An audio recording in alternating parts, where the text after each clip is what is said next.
Bismillahirrahmanirrahim. Assalamualaikum warahmatullahi wabarakatuh. Waalaikumsalam warahmatullahi wabarakatuh. Alhamdulillah wa kafa, wassalatu wassalamu ala rasulil mustafa wa alaihi ahli sidqi wa walafa, wa asyhadu an la ilaha illallah wahdahu la syarika lah, wa asyhadu anna Muhammadan abduhu wa rasuluhu, amma ba'du. Allahumma inna nas'aluka ilman nafi'an wa rizqan thayyiban wa amalan mutaqabbalan. Allahumma 'allimna bima yanfa'una wa 'allimna bima jahilna wa zidna hudan wa tawfiqan wa salahan ya rabbal alamin. Allahumma amin amin ya rabbal alamin. Jemaah rahmatullah, puji serta syukur kita panjatkan kehadirat Allah Azza wa Jalla. Alhamdulillah, di kesempatan malam hari ini kembali berkenan Allah mempertemukan kita semua di majelis dan di masjid yang diberkahi ini.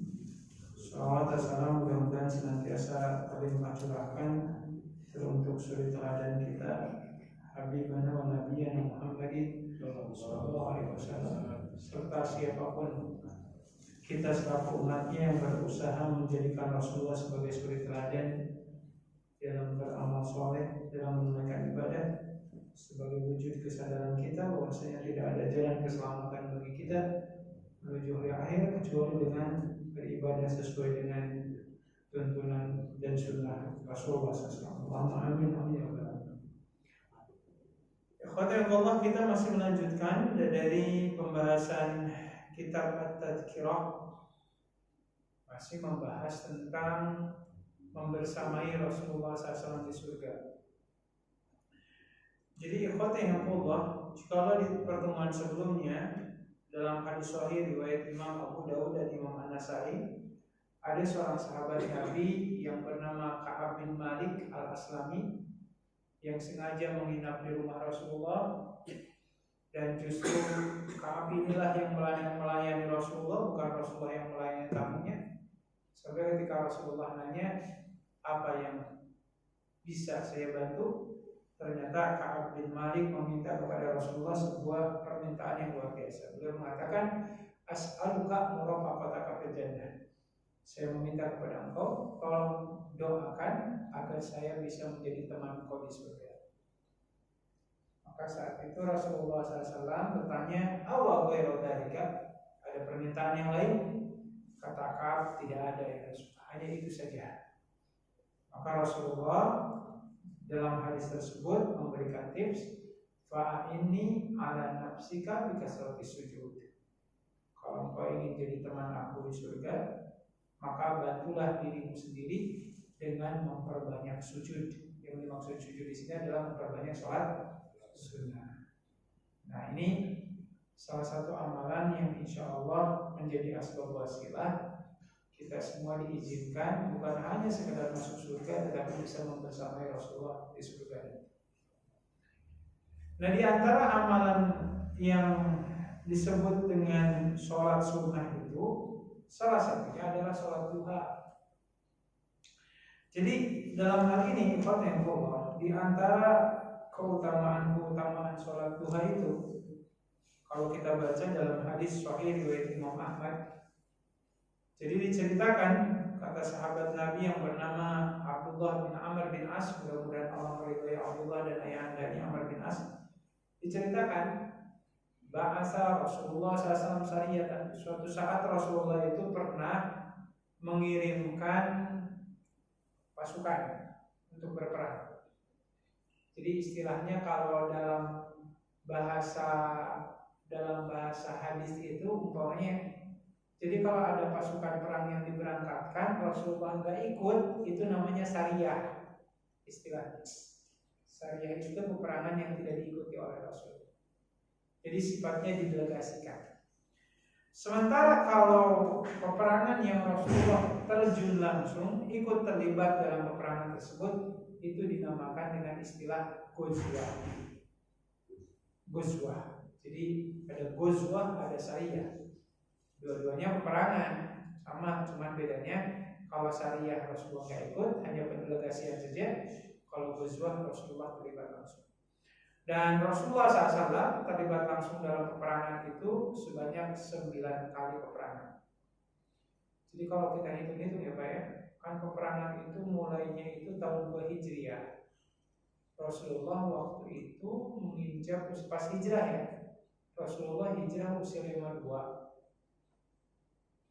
Perang pertama itu perang Badar di tahun kedua. Berarti Rasulullah saat itu usia 54. Jadi 54 berperang perang Badar. Dan Rasulullah SAW ikut dalam peperangan itu sebanyak 9 kali. Berarti dari 54 Rasulullah wafat usia 63 ya. Berarti 54 ke 63 bertahun 9 tahun. Ini jadi pas setahun sekali berperang ya. Gitu ya, luar biasa itu. Kalau kita makan usia 55 ke atas udah pensiun. Gitu. Sudah banyak yang dirasa. Nah, singkatnya ikhwanullah, pada saat Rasulullah SAW melepaskan syariah itu, maka tiba-tiba Rasulullah SAW bercerita atau bersabda, kata Rasulullah, "Ala adullukum ala aqrabi minhum madza wa aktsaruhum ghanimatan wa awsyaqa raj'atan." Kata Rasulullah, maukah aku tunjukkan sebuah amalan yang amalan itu sama seperti kalian membersamai aku berperang. Kata Rasulullah, kalian membersamai aku berperang. Dan di sisi yang lain, ketika kalian ikut dalam amalan ini, kalian akan mendapatkan harta rampasan perang, pasti, kata Rasulullah. Wa ausaka raj'atan, dan bisa cepat pulang. Nah, jadi kata Rasulullah, mau nggak aku ajarkan semua amalan yang pahalanya sebanding dengan berperang bersama aku, harta rampasan perangnya pasti didapat, dan cepat pulang, gak lama-lama perangnya. Maka saat itu baginda Rasulullah SAW memberikan uraian lebih detailnya. Kata Rasulullah, "Man tawadda'a tsumma qada ila masjidi li subhatil duha fa huwa aqrabu minhu madza wa aktsaru ghanimatan wa usyaqa rajulatan." Kata Rasulullah, amalan yang dimaksud adalah hendaklah kalian berwudu di rumah, lalu kemudian datang ke masjid, lalu kemudian menunaikan sholat duha. Maka siapa orang yang wudunya di rumah, sholat duhanya di masjid, memiliki 3 keutamaan. Pahala sebanding dengan membersamai Rasulullah berperang, dapat ghanimah, cepat pulang. Nah, gitu. Jadi ini contoh secara langsung Rasulullah SAW mengisyaratkan kepada kita ada sebuah amalan yang amalan tersebut senilai dengan membersamai Rasulullah di medan pertempuran. Makanya dalam riwayat yang lain pernah suatu kali Rasulullah SAW itu ketika datang ke Masjid Quba, ternyata saat itu mayoritas penduduk warga di Quba sedang sholat duha di masjid.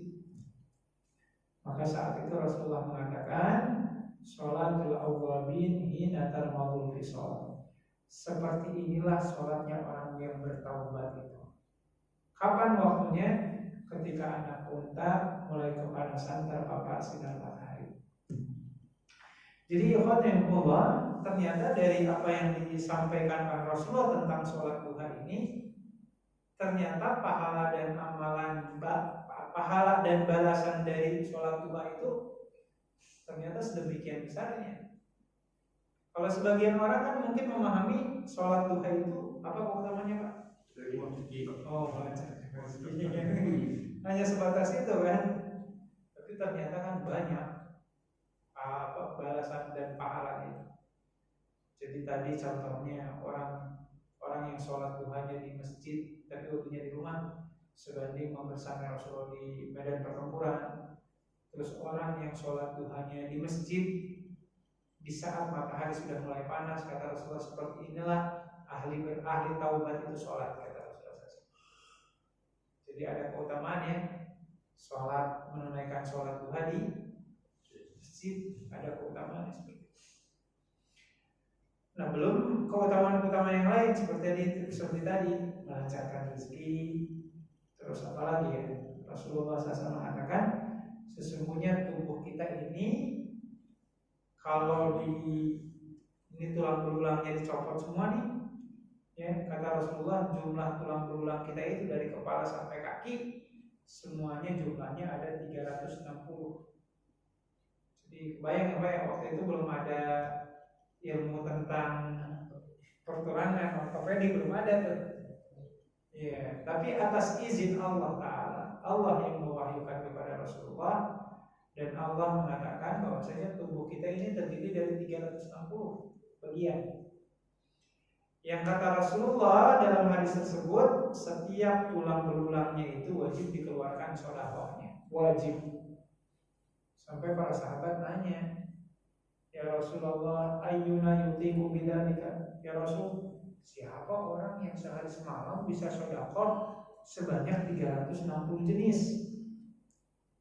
Nah, siapa orang yang mampu sedekah sebanyak 360 jenis yang beragam? Maka Rasulullah SAW mengatakan, wa yujzi'u an dzalika rak'atani minal fajri. Rak'atani minal duha. Rasulullah SAW mengatakan, seandainya kalian tidak mampu menunaikan sedekah sebanyak 360 jenis, maka sejatinya 2 rakaat sholat duha itu sudah mencukupi. Jadi kalau kita menunaikan sholat duha 2 rakaat, itu sebanding dengan sedekah 360 jenis. Nah, kalau pahala ini nggak mesti sholatnya di masjid, itu boleh di rumah, boleh di mana. Cuman kalau tadi kita hendak mengejar keutamaan ahli taubat, mengejar kebersamaan membersamai Rasulullah berperang di medan jihad, maka tuntunannya sholat duhanya di masjid. Gitu. Nah ini hal yang perlu kita cermati, ikhwan Allah, bagaimana kemudian Rasulullah SAW mengingatkan kepada kita semua, di samping memperbanyak sholat sunnah itu menjadi asbab wasilah kita bisa membersamai Rasul di surga, maka Rasulullah di hadis ini mendetailkan kepada kita terkait di antara sholat sunnah yang di dalamnya ada janji kita membersamai Rasulullah, maka sholat sunnah yang dimaksud adalah sholat duha. Nah, tinggal mungkin yang perlu kita sedikit pahamkan adalah waktu duha itu mulainya jam berapa sampai jam berapa jumlah rakaatnya, apa doa yang dibaca, sekaligus apalagi Pak, bolehkah sholat duha dilakukan tiap hari? Nah itu ada 4, coba kita uraikannya. Yang satu terkait waktu duha. Waktu duha itu dimulai dari jam berapa dan berakhir jam berapa? Kalau kita merujuk kepada kitab yang kita kaji di kesempatan kali ini, itu disebutkan al-duha indal fuqaha ma baina irtifa'i syamsi ila zawaliha. Yang namanya duha itu adalah waktu selepas matahari terbit, selepas ya Pak. Kalau para ulama menambahkan sekitar 15 menit sesudah matahari terbit, atau minimalnya 10 menit lah ya. Jadi contoh sekarang matahari terbit jam berapa Pak? Ada jam 6. Jam 5 lewat berapa? Coba dilihat ya. Salah saya. Ada.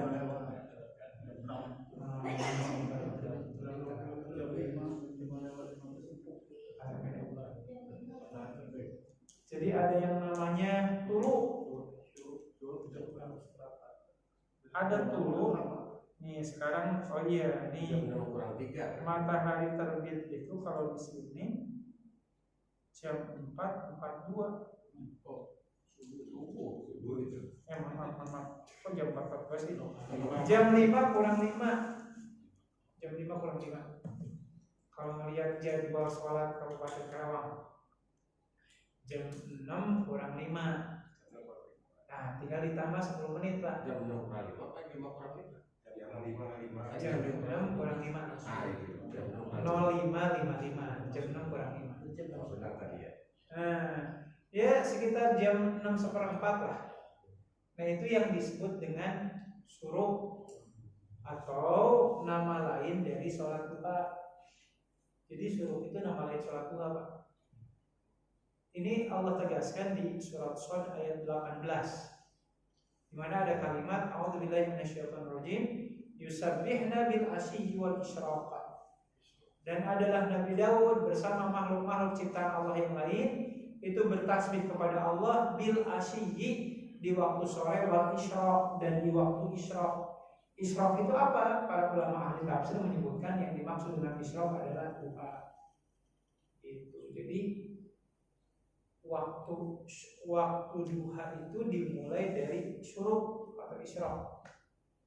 Ya, sekitar 10 atau 15 menit sesudah matahari terbit. Sampai kapan? Ila zawaliha, sampai matahari condong menuju ke pertengahannya. Kalau diperhitungkan sih sekitar 15 menit sebelum zuhur. Nah, kalau sekarang zuhur jam berapa nih?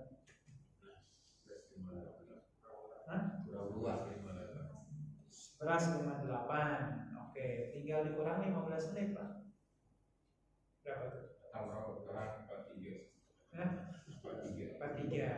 Nah, jadi batas akhir sholat duha kalau melihat waktu duha hari ini jam setengah 12 lebih 13 menit, iya.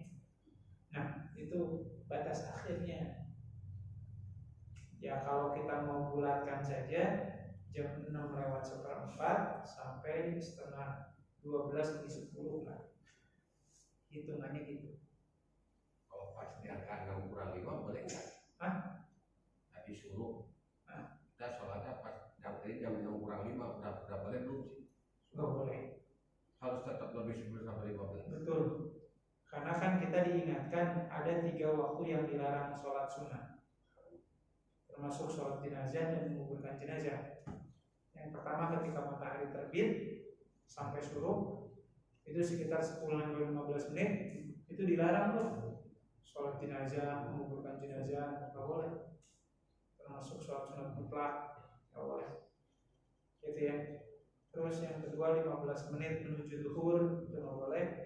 Dan yang terakhir 20 menit menuju maghrib ketika matahari sudah mulai menguning. Itu 3 waktu yang dilarang, gitu ya. Kayak kalau di lingkungan kita ada yang meninggal, harus kita pahami ada 3 waktu yang dilarang mensolatkan dan menguburkan jenazah. 10 menit sesudah matahari terbit, 15 menit sebelum zuhur, 20 menit sebelum maghrib. Itu yang dilarang. Ya. Jadi itu yang namanya duha, waktu selepas matahari terbit menjelang matahari condong ke pertengahan sebelum waktu zuhur tiba. Jadi boleh silakan mau sholat duhanya jam 6:04, mau jam 8, mau jam 9, mau jam 10, mau jam 11, bahkan setengah 12 masih ada waktu tuh 10 menit sesudahnya. Silakan untuk menunaikan sholat duha. Itu yang pertama ya Pak. Ya, kalau ditanya mana yang paling afdol sholat duha itu jam berapa sih yang paling afdol? Ya tergantung kita ngejar balasannya. Kan disebutkan kalau sholat suruh pahalanya apa? Haji dan umroh gitu. Kalau kita ngejarnya rezeki yang dilancarkan, kalau kita baca hadisnya dalam hadis sahih riwayat Imam At-Tirmidzi, Rasulullah mengatakan gini, irqa li raka'atin min awwalin nahar afika akhirah. Tunaikanlah beberapa rakaat di awal siang, artinya setengah 7, jam 7 gitu ya. Tunaikanlah beberapa rakaat dan insya Allah kebutuhan kalian akan Allah cukupkan. Cuma bedanya kan kalau sholat suruh tadi mengharuskan dulu apa Pak kalau sholat suruh? Itikaf. Harus ya itikaf sesudah sholat subuh. Itu baru dapat pahala haji umroh. Cuman kalau kita nggak mampu, ya udah kejar aja amalan yang pahalanya melancarkan rezeki. Kalau itu mah nggak mensyaratkan itikaf. Ya, terus kalau kita ngejarnya pengampunan dosa dengan taubatnya, maka maka sebaik-baiknya sholat duha itu yang diakhirkan kalau mengejar pengampunan dosa. Makanya Aisyah radhiyallahu ta'ala anha dalam hadis sahih riwayat Imam Bukhari mengatakan adalah Rasulullah kalau beliau selesai menunaikan sholat duha, beliau akan membaca doa. Apa doanya, Pak? Allahumma ighfirli wa tub alayya innaka antat tawwabur rahim. Dan itu disunahkan dibaca maksimal 100 kali. Maksimalnya. Minimalnya berapa? Ya tergantung kemampuan, membuat. Gitu ya. Jadi baca 100 kali. Allahumma ighfirli, ya Allah, ampunilah dosa-dosaku. Wa tub alayya, terimalah taubatku. Innaka antat tawwabur rahim, sesungguhnya Engkau Zat Maha penerima taubat lagi Maha penyayang. Kalau selama ini kita baca doa apa umpamanya? Allahumma inna duha wal baha dan seterusnya. Ini banyak dikomentari oleh para ulama, salah satunya Imam An-Nawawi, dan para ulama mengatakan la aslalahu, doa ini tidak ketahuan dari mana sumbernya. Ya kita mah baca yang pasti-pasti aja, Pak. Dalam Sahih Bukhari itu disebutkan Rasulullah selesai sholat duha, ya bacanya Allahumma ighfirli wa dia innaka antat tawwabur rahim. Maksimalnya tadi dibaca sebanyak 100 kali. Baik. Jadi yang pertama terkait waktu duha kapan, keutamaannya juga tadi sudah diuraikan. Terus apa lagi, Pak? Rakaat sholat duha ada berapa rakaat? Minimalnya 2, maksimalnya nggak ada batasan. Ya, jadi Aisyah radhiyallahu ta'ala anha pernah ditanya, akan Nabi SAW yusolli subhatat duha, apakah Nabi Muhammad SAW menunaikan sholat duha? Kata Aisyah adalah Rasulullah menunaikan sholat duha wa yazidu masya Allah, dan beliau menunaikannya itu dengan jumlah rakaat masya Allah, artinya menunjukkan jumlah bilangannya banyak, tidak terhitung. Jadi monggo silakan ya, mau sholatnya 8 rakaat, mau 12 rakaat, atau umpamanya ada orang yang lagi nyantai dari jam 6 lewat 1/4 sampai setengah 12 sholat duha terus. Oh bagus itu, Pak. Bisa berapa rakaat gitu ya. Jadi intinya sholat duha itu tidak ada batasan rakaat. Untuk maksimalnya, kalau minimalnya ya 2. Gitu ya. Terus apa lagi? Yang terakhir ikhwanahillah. Ada pertanyaan, apakah sholat duha itu disunahkan dilakukan tiap hari atau hanya sesekali saja? Nah, dalam hal ini ulama 4 mazhab punya pandangan yang berbeda. Imam Hambali punya pendapat sendiri, di mana beliau mengatakan bahwasanya sholat duha itu hanya disunahkan sesekali saja, jangan terlalu sering. Kalau itu Imam Hambali. Alasannya kenapa? Ya Fatihullah, ada hadis sahih riwayat Imam Bukhari Muslim di mana disebutkan Aisyah mengatakan, "Ma ra'aitu Rasulullah sallallahu alaihi wasallam yusolli subhatat duha wa inni la usabbihuha." Kata Siti Aisyah, saya itu tidak pernah melihat Rasulullah mendawamkan sholat duha. Kata Siti Aisyah. Kenapa? Dalam riwayat ini dijelaskan, wa in kana la yadul amala wa huwa yajibu an ya'mala khasyatan an ya'mala bihin nas wa yadullu alaihi. Kata Siti Aisyah, karena ada semacam kekhawatiran, khawatir umatnya Rasulullah itu punya anggapan kalau sholat duha itu hukumnya wajib. Makanya Rasulullah SAW sesekali menunaikannya.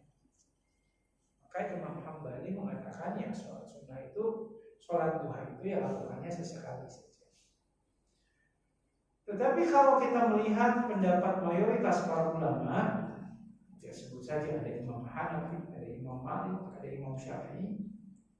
Ulama 3 mazhab ini secara keumumannya berpendapat pendapat, dan ini pendapat yang paling kuat, dinyatakan kalau sholat duha itu disunahkan dilakukan setiap hari. Dan hadisnya banyak. Salah satunya tadi disebutkan tubuh kita terdiri dari 360 ruas tulang belulang dan wajib dikeluarkan sedekahnya setiap hari.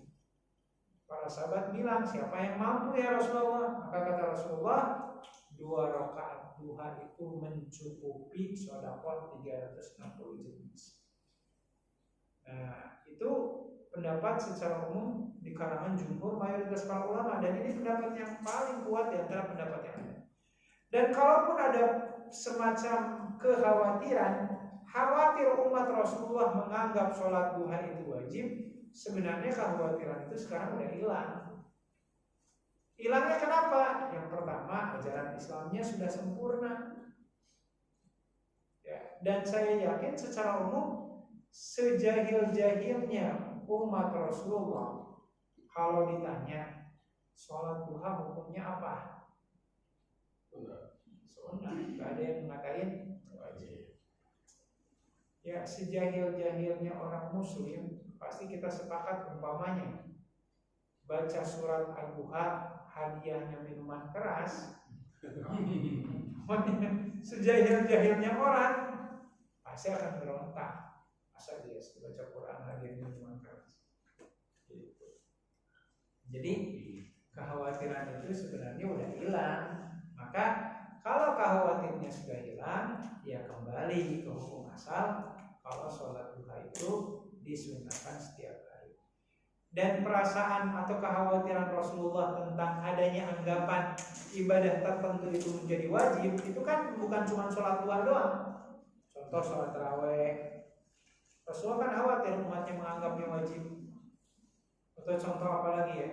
Sikat gigi sebelum berwudu. Ya,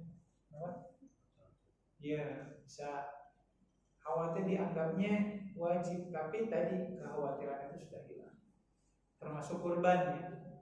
Jadi pernah 2 sahabat Nabi, Abu Bakar dan Umar, pernah kedapatan tidak kurban. Ada beberapa orang yang nanya, kenapa anda atau kalian berdua tidak kurban? Umar bin Khattab berkata-kata, khawatir umat ini menganggap kurbannya wajib. Karena inilah ya Allah, sepeninggal Rasulullah itu secara umum kesejahteraan kaum muslimin itu sudah cukup lumayan baik, apalagi di zaman Khalifah Umar bin Khattab. Di saat kerajaan Persia itu jatuh gitu ya, kaum muslimin luar biasa tiba-tiba menjadi banyak orang yang kaya raya. Nih, apa namanya? Kayak mendadak atau kayak orang kaya baru. OKB gitu. Orang kaya baru. Maka di zaman Khalifah Umar bin Khattab, fasara nasu yatasabaqun, bagaimana manusia itu berlomba-lomba berkurban sehingga di satu rumah itu bisa lebih dari beberapa ekor berkurban. Maka saat itu Umar bin Khattab sengaja nggak kurban. Pas ditanya kenapa anda nggak kurban, saya khawatir masyarakat itu menghukumi kurban itu hukumnya wajib. Nah kalau hari ini umpamanya ada di antara kita nggak sholat duha, Pak kenapa nggak sholat duha? Terus kita jawab, saya khawatir umat Islam menganggap duha itu wajib. Terus siapa dulu? Lah anda emang siapa gitu ya? Lalu kemudian ada kekhawatiran kalau umat Islam menganggap sholat duha itu wajib, maka nggak bisa diterima anggapan-anggapan seperti ini. Karena tadi punten ya, sejahil-jahilnya kita, kalau ditanya sholat duha itu hukumnya apa, semuanya sepakat hukumnya sunnah. Maka kembali ke hukum asal, kalau sholat duha itu disunahkan dilakukan setiap hari. Apalagi kalau kita baca dalam beberapa riwayat, Rasulullah itu sholat duhanya makin banyak rakaatnya dalam 2 kondisi. Diperbanyak sholat duha. Satu, kalau beliau kesiangan gak sempat sholat tahajud. Jadi dalam hadis sahih riwayat Imam Muslim disebutkan, kata Aisyah, apabila Rasulullah SAW tidak sempat menunaikan sholat qiyamul lail atau tahajud, maka beliau akan menggantikan sholat duhanya sebanyak 12 rakaat. Itu gitu ya. Kalau kita sholat tahajud lewat, sholat dua lewat. Gitu ya. Itu yang pertama, kalau beliau tidak berkesempatan sholat tahajud. Dan yang kedua, kalau beliau sedang safar. Nah, kalau beliau sedang safar, justru jumlah rakaatnya jauh lebih banyak daripada ketika sedang mukim. Nah, salah satunya kalau kita baca dalam tafsir Imam Ibnu Katsir ya, di surat An-Nasr, tidak jangan surat, disebutkan bahwasanya ketika kota Makkah berhasil ditaklukkan, saat itu Rasulullah menunaikan sholat duha sebanyak 8 rakaat. Kalau kita makan justru beda ya Pak ya. Ketika mukim 2 rakaat, ketika safar kagak sholat. Nah, jadi ini gambaran umum dari yang namanya sholat duha. Sehingga kalau kita itilah menunaikan sholat duha sesuai dengan apa yang disampaikan tadi, kiranya ini adalah satu di antara beberapa amalan yang asbab wasilahnya ini, asbab wasilah dari amalan ini, mudah-mudahan Allah mengizinkan kita untuk bisa membersamai Rasulullah di surga nanti. Nah, selain itu, ikhwan Allah, kalau kita urai secara ringkas terkait amalan-amalan apa saja yang bisa menjadi asbab wasilah kita membersamai Rasulullah di surga, maka Imam Al-Qurtubi dalam hal ini menyebutkan ada beberapa amalan yang lain secara ringkas, gak detail. Jadi kalau tadi disebutkan ya, amalan yang bisa membersamai Rasulullah di surga itu satu, duha. Terus yang kedua kira-kira apa amalannya selain sholat duha? Ada yang tahu nggak kira-kira? Memperbanyak sholawat. Ya, memperbanyak sholawat. Rasulullah SAW mengatakan, "Aulan nasi bi yaumal qiyamati aktsaruhum alayya sholatan." Manusia yang paling dekat dengan aku di hari kiamat nanti adalah yang paling banyak sholawat. Cuman ini ada hal yang ingin kita luruskan.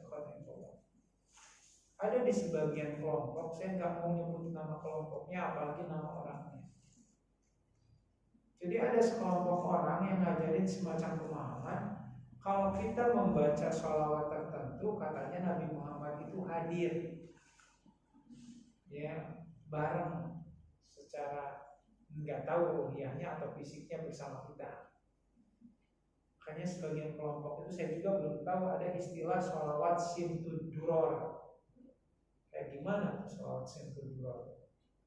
Berzikir simtud duror. Jadi katanya kalau baca simtud duror, Rasulullah itu akan hadir. Jadi ada cerita nih Pak, cerita. Ada salah seorang jamaah nge-share kontennya Pak. Jadi ada seorang tokoh agama di kamarnya baca zikir simtud duror ini. Tiba-tiba katanya Rasulullah masuk ke kamarnya dan seorang ini nggak tahu kalau ada Rasulullah, ceritanya. Hingga akhirnya ketika seorang ini, sebut saja Habib lah ya, Habib Fulan, kayak saya sebutin nama Habib.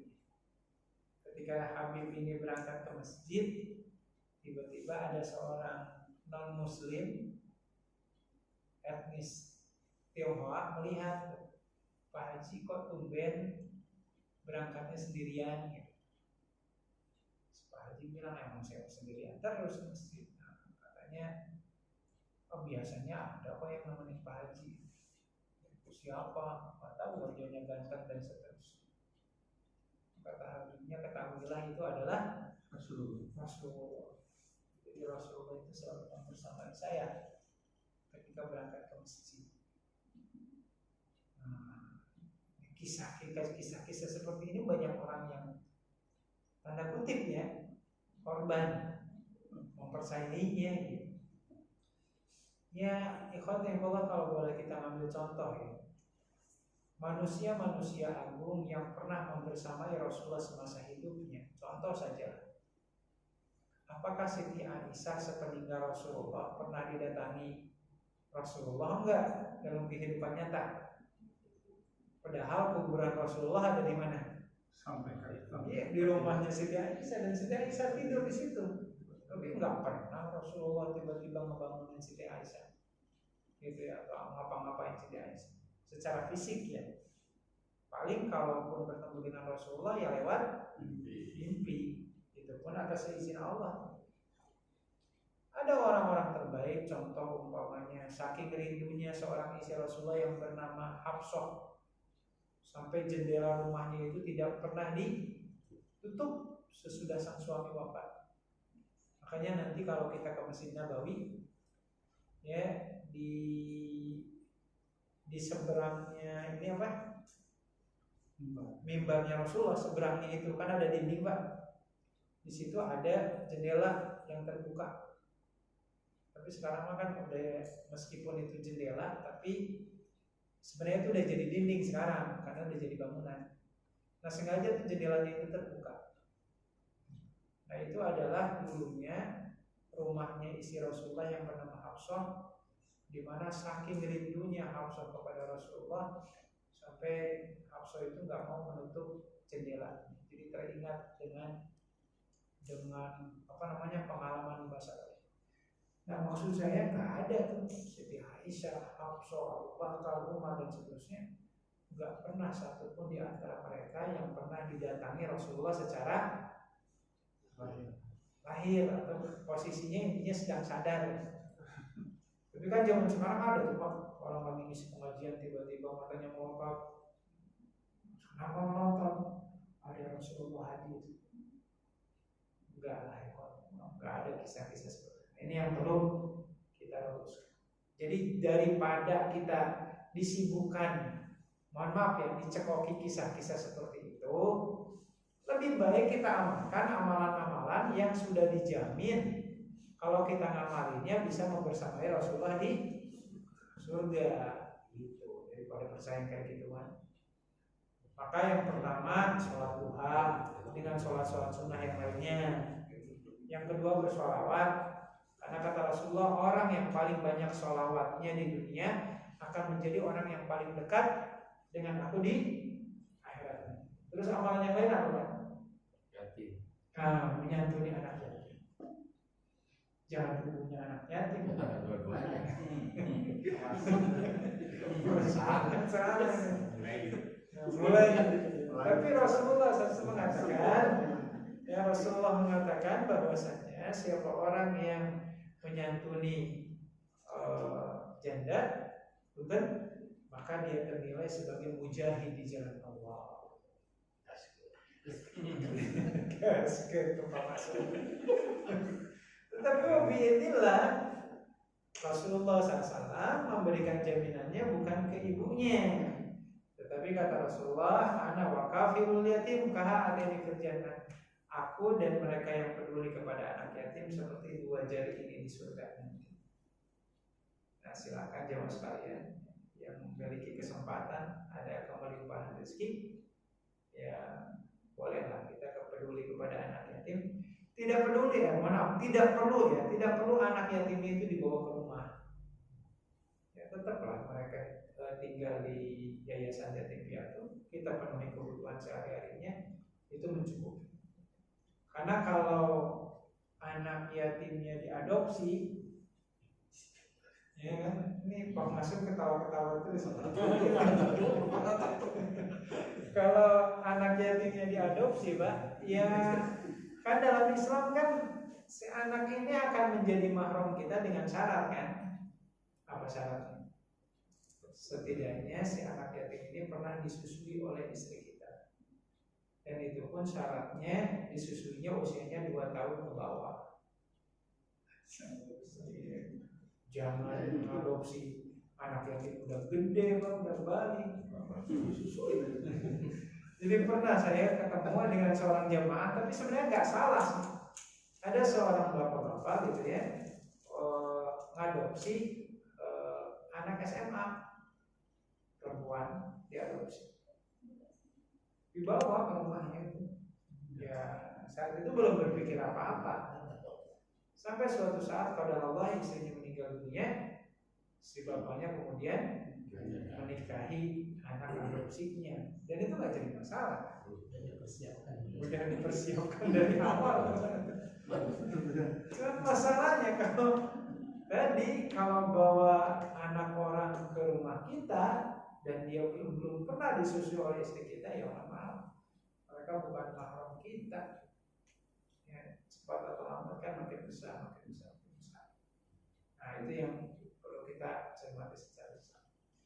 Jadi cukup kita punya anak binaan itu dengan anak yatimnya. Cukup anak yatimnya udah biarin saja tinggal di rumah yatimnya atau di mana, di pesantren gitu ya. Kita cukupi kebutuhannya, itu sudah terkategorikan orang yang peduli kepada anak yatim. Oke, Pak. Udah berapa tuh amalannya, Pak? Ya. Terus apa lagi kira-kira? Sholat sunnah, salah satunya duha, perbanyak sholawat, peduli kepada anak yatim. Terus amalan selanjutnya apa? Ada lagi nggak yang bisa membersamai Rasulullah di surga nanti? Orang yang dikaruniai anak perempuan dan dididik baik-baik. Dalam hadis itu Rasulullah mengatakan, man kana lahu binatan fa ahsana ta'dibatuha ana walahu fil jannati kahatain. Rasulullah SAW mengatakan, siapa orang yang dikaruniai dua anak perempuan atau lebih atau kurang dari itu, lalu dididik baik-baik, terlepas hasilnya mau seperti apalah, yang penting kewajiban kita selaku orang tua memberikan bimbingan, maka kata Rasulullah, maka orang tua itu bersama aku nanti di surga seperti dua jari. Nah, pertanyaannya, kenapa Pak yang disebutkan di sini anak perempuan? Kenapa anak laki-laki kagak? Kira-kira Pak? Mudah berarti. Karena anak perempuan anak saya. Iya, karena anak perempuan anak perempuannya.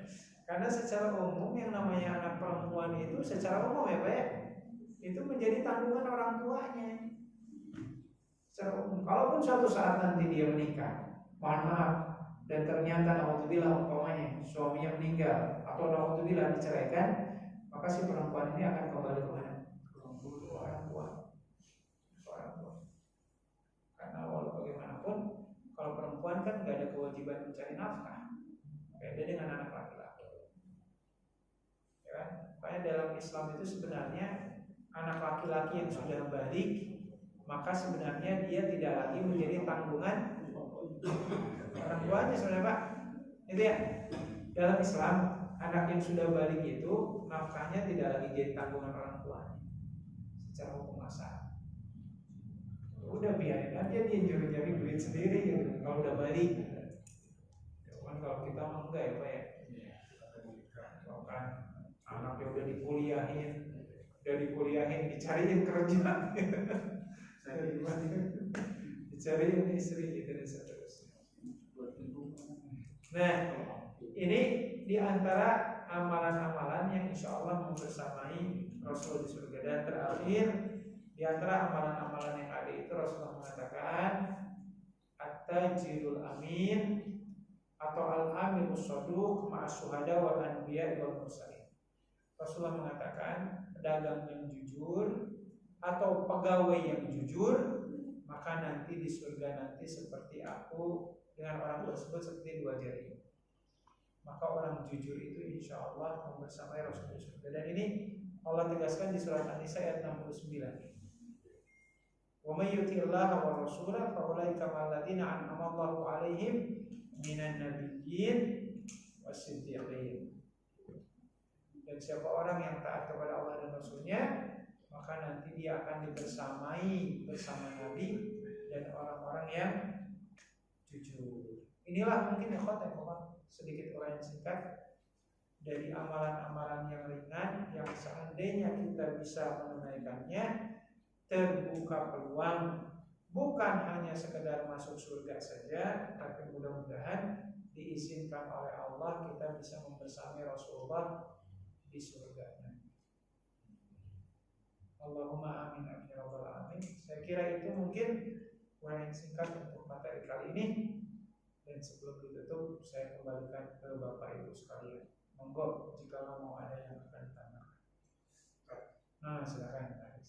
Tadi kan dikatakan untuk kepentingan duha ya, untuk rezeki kan jam sekian, untuk taubat jam sekian, yang haji pagi. Bisa nggak? Boleh nggak misalnya dalam sehari itu dia sholat duha 3 kali? Dicicil gitu. Artinya pada saat dia itikaf suruh pulang. Jamnya 2 kali, 2 lagi. Iya, ya artinya kan dicicil ya Pak ya. Ya memang terkait boleh nggak mencicil sholat duha mengingat waktu duha itu sangat panjang. Terkait hal ini secara umum ada 2 pendapat yang berseberangan. Pendapat yang pertama ada yang mengatakan boleh. Alasannya kenapa? Sholat duha itu disamakan seperti sholat qiyamul lail atau tahajud. Jadi tahajud, qiyamul lail termasuk taraweh kan boleh dicicil Pak. Karena waktu taraweh, tahajud atau qiyamul lail itu waktunya terbentang dari mulai ba'da isya sampai menjelang subuh. Jadi boleh nih umpamanya nanti ya di masjid kita ini kalau sholat taraweh umpamanya dari setengah 8 sampai jam 10 umpamanya 8 rakaat dulu deh. Nanti dimulai lagi jam 1 sampai jam setengah 4 gitu ya, berapa rakaat itu nggak jadi masalah. Jadi menurut pendapat sebagian ulama, sebagaimana sunnah sholat tahajud atau qiyamul lail atau tarawih itu bisa dicicil karena waktu yang panjang, maka seperti itu juga sholat duha bisa dicicil. Ini pendapat yang pertama. Pendapat yang kedua, wallahu a'lam, dan ini yang lebih menenangkan, bahwasanya sholat duha yang beragam pahalanya dan beragam keutamaannya itu secara umum tidak bisa dicicil. Alasannya kenapa? Karena tidak ada dalilnya yang mencontohkan Rasulullah umpamanya sholat duhanya diawalkan, sesudah itu menjelang siang sholat duha lagi, enggak. Justru Rasulullah itu kalau sholat duha langsung apa Pak? Langsung selesai maraton. Contoh tadi beliau nggak sempat sholat tahajud, maka beliau akan sholat 12 rakaat itu yang maraton aja 12 rakaat, nggak dicicil dengan waktu-waktu yang lain. Sehingga ini sebenarnya para ulama menegaskan adanya beragam pahala itu menunjukkan variasi amalan sunnah yang dicontohkan oleh Rasulullah. Jadi boleh tuh kita umpamanya sesekali sholat duhanya pas waktu syuruk, atau mungkin suatu saat kalau kita sibuk mungkin bisa digeser ke jam 8, atau mungkin kalau di perjalanan bisa ke jam 10 dan seterusnya. Dan wallahu a'lam, ini pendapat yang kedua ini yang lebih menenangkan karena sederhana saja, tidak ada contohnya dari Rasulullah menunaikan sholat duha secara dicicil. Karena Rasulullah sholat duha itu hanya di satu waktu, tidak dibagi-bagi ke waktu yang lain meskipun waktu sholat duha masih panjang. Seperti itu. Wallahu a'lam. Kalau suruh sama itu aja boleh kan? Apa tuh? Kalau suruhnya dulu jadi kap nih kita suruh datang sholat, terus setelah jam itu kita sholat duha lagi, boleh kan? Asal tidak dijeda. Contoh Langsung setelah suruh langsung. Jadi umpamanya sesudah sholat suruh nih, kita nggak pulang dulu ke rumah, ngapain dulu nanti jam 8 kesini lagi, enggak. Jadi sesudah sholat suruh langsung sholat duha lagi, silakan mau berapa rakaat pun ya. Dan itu yang dimaksud tadi, tidak terjeda dengan aktivitas apapun gitu. Jadi dari awal tidak ada niatan untuk menjeda sholat duha dengan amalan-amalan duniawi gitu. Tapi yang jelas tadi ya Pak ya, ini masuk ke ranah yang diperdebatkan oleh para ulama. Artinya kalau kita merasa saya ingin mengamalkan pendapat yang pertama umpamanya, karena sholat duha itu disamakan seperti sholat tahajud di malam hari, bisa dicicil ya monggo gitu, nggak bisa disalahkan juga gitu. Tapi pendapat kedua pun yang mengatakan ya sholat duha nggak bisa dicicil, alasannya karena nggak ada contohnya dari Rasulullah. Jadi secara umum dua pendapat ini punya alasannya masing-masing. Ya, jadi itu mungkin sebagai gambaran. Kalau yang apakah kajian yang lalu Pak Ustaz sunnah ada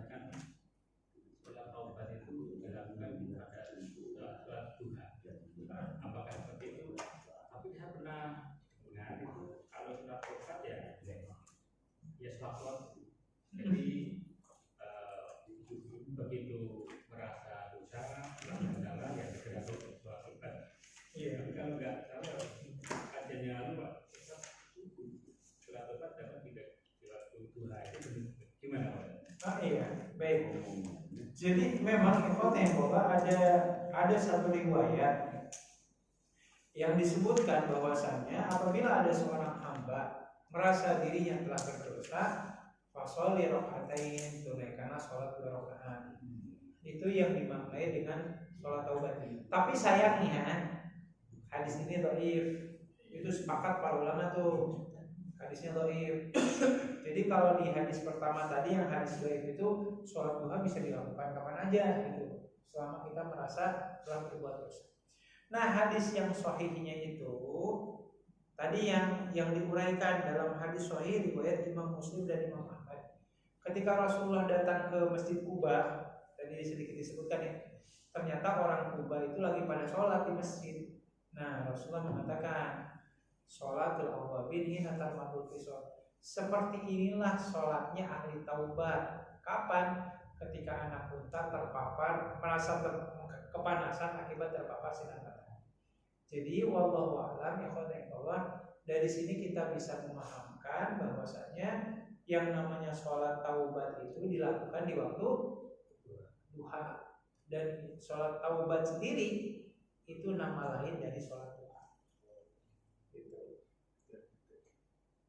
Jadi nggak ada sholat taubat dilakukan sesudah maghrib atau sekalian tahajud, nggak ada.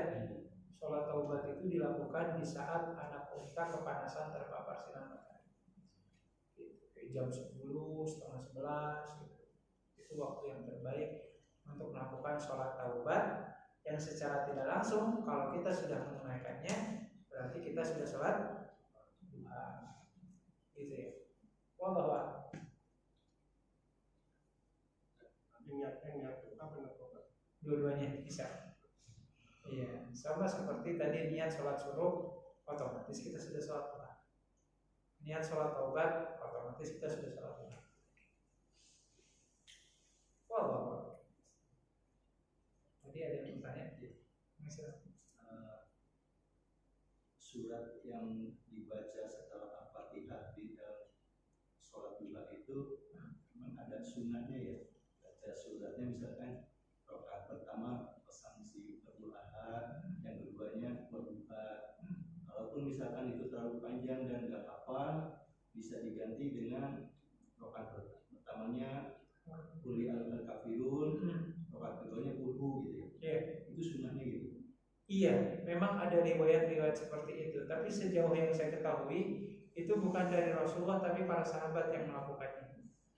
Gitu. Dan itu tidak ada penolakan dari sahabat-sahabat yang lain.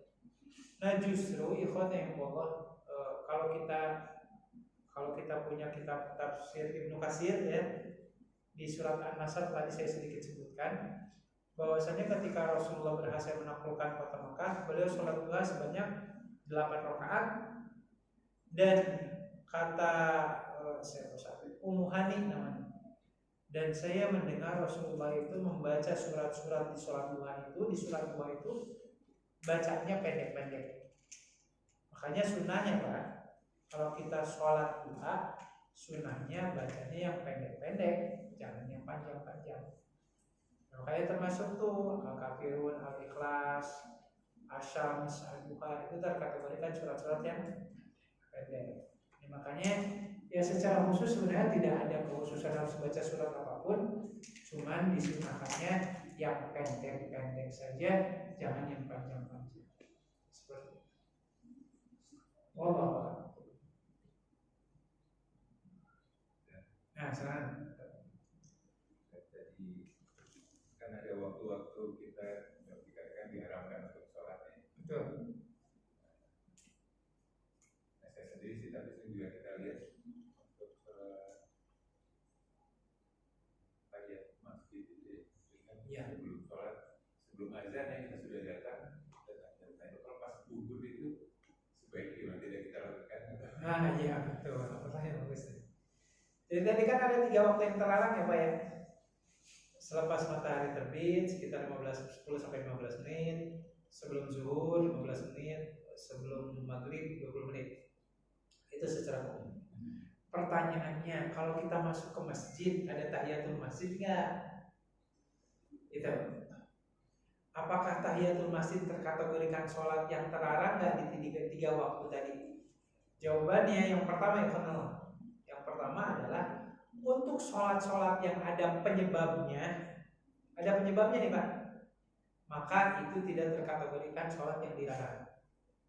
Contoh tadi umpamanya sebelum maghrib kita udah ada di masjid, sementara 20 menit sebelum maghrib itu kita nggak boleh sholat apapun. Salah satunya sholat jenazah, itu nggak boleh. Cuman karena kita masuk ke masjid, ada hadis tuh kata Rasulullah, kalau Anda masuk ke masjid jangan duduk sebelum Anda sholat 2 rakaat. Berarti itu nggak termasuk larangan. Atau termasuk ada juga sholat yang berhubungan dengan syukurul wudu. Selesai wudu kita sholat 2 rakaat, dan itu tidak dibatasi waktu. Pokoknya sesudah Anda wudu silakan Anda sholat 2 rakaat. Ini catatan yang pertama ya, dokter ya. Jadi sholat-sholat yang ada penyebabnya itu tidak termasuk sholat yang dilarang. Nah yang dilarang itu seperti tadi apa? Sholat jenazah itu dilarang. Ada juga sholat sunat mutlak ya, itu dilarang ya. Termasuk sholat wajib yang ditunda-tunda, tardeh gitu ya. Kalau sudah masuk waktu dilarang itu ya nggak boleh kita sholat. Kalau karena faktor kesengajaan, itu catatan yang pertama. Terus catatan yang kedua, 3 waktu yang terlarang ini Pak tidak berlaku kalau kita sedang di Masjidil Haram. Jadi kalau di Masjidil Haram monggo itu Pak 24 jam tidak ada larangan untuk sholat jenazah, untuk sholat tahiyatul masjid dan seterusnya. Nah itu 2 catatan ya. Untuk sholat yang ada penyebabnya seperti tahiyatul masjid dan syukur wudu tetap dilakukan. Dan catatan yang kedua, larangan ini tidak berlaku ketika kita di masjid.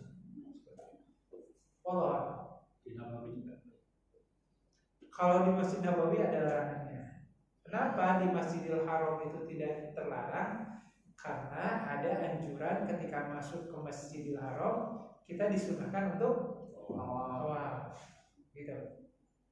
Tawaf itu sebagai pengganti dari tahiyatul masjid. Maka di area Masjidil Haram yang mana di situ ada Ka'bahnya tidak ada waktu larangan sholat. Ada pun untuk masjid-masjid yang lain seperti Masjid An-Naba maka ada waktu terlarangnya, atau Masjid Nabawi ada waktu terlarang, dan masjid-masjid yang lain selain Masjidil Haram. Wallahu.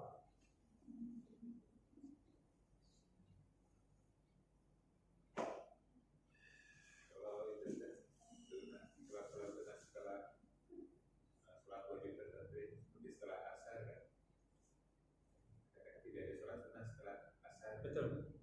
Atau setelah subuh, sebelum suruh. Betul. Itu berlaku untuk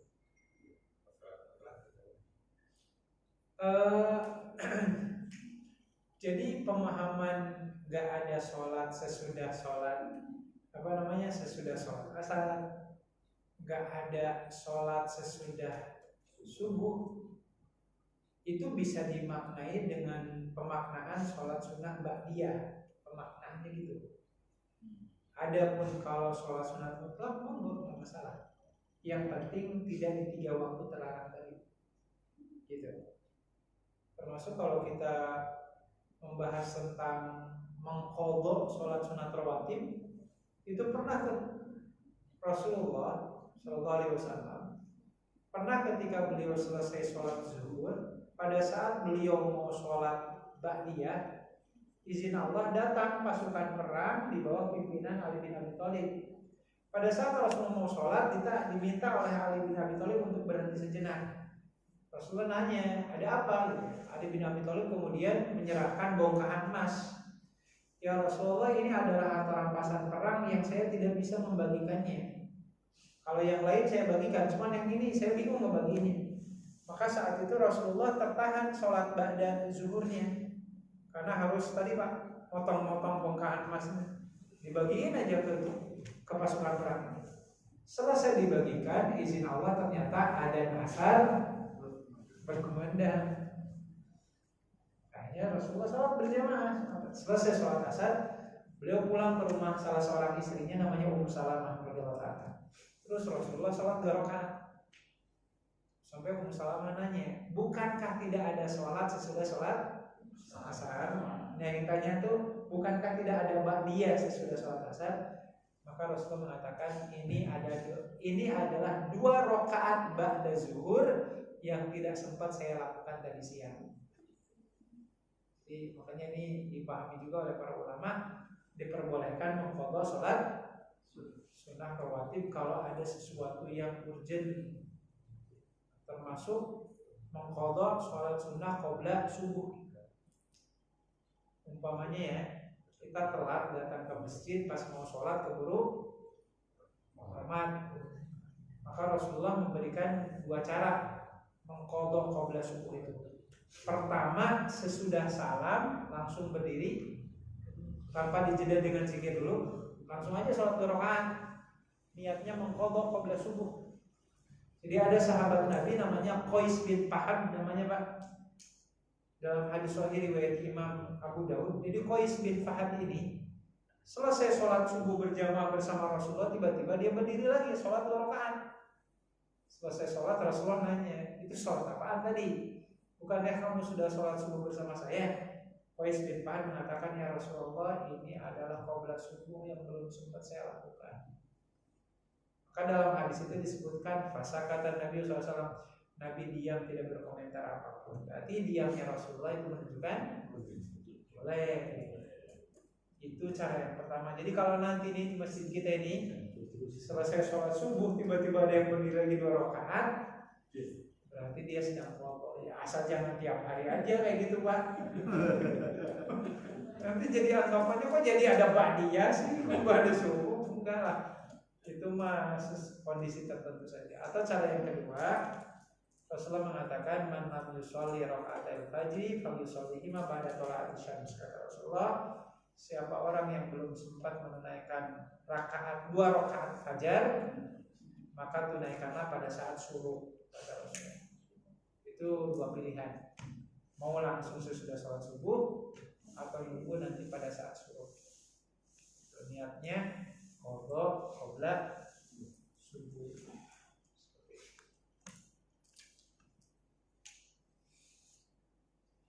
Cukup? Insyaallah.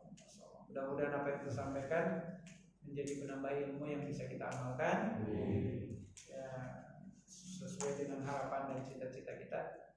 Mudah-mudahan ilmu yang disampaikan dan bisa kita amalkan ini menjadi wasilah Allah mengizinkan kita semua bisa bersama Rasulullah di surga. Allahumma amin ya rabbal alamin. Kita tutup dengan membaca doa kafaratul majelis. Subhanakallahumma wa bihamdika asyhadu an la ilaha illa anta astaghfiruka wa atubu ilaik. Assalamualaikum warahmatullahi wabarakatuh.